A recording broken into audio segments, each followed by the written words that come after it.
Honda All right, stuck doing valve the old explained. Honda stuck valve repair here. So this happens a lot to these Hondas here, especially the overhead cams, is the valves get seized. So this one here is stuck on the intake valve, which tells me that it's possible that water got in there, condensation from the fuel, or it could be just gummed up from old stale fuel, getting onto the valve guide and seizing it on the valve stem and the valve guide.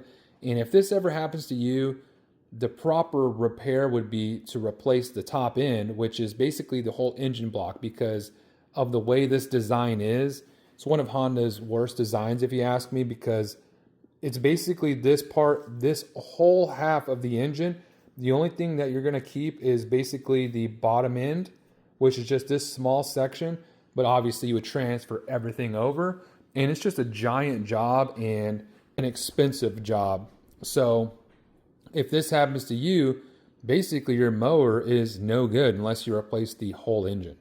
And I mean, these mowers these days are like $800 anyways, so it may be worth replacing the engine. But if this happens to you, here's a little trick that you can do. You can simply take the rocker arm off like this. So take this pin out, take your rocker arm out, and then get you a pair of vice grips and clamp it onto this valve stem and just spray some penetrating fluid on that valve stem and just work this thing in and out and work this valve loose to where it can then move freely again. Now, this isn't a repair.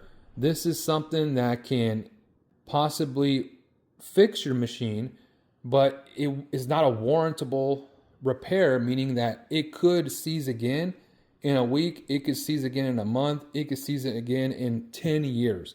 There's no guarantee because this does happen all the time.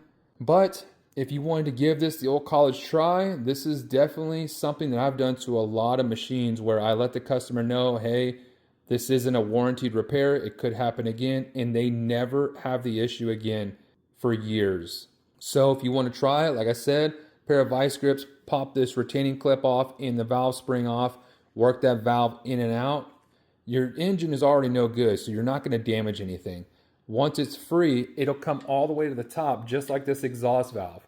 It'll come all the way to the top because right now it's all the way down, as you can see.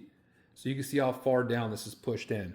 So try that out if this happens to you. Let me know what y'all think.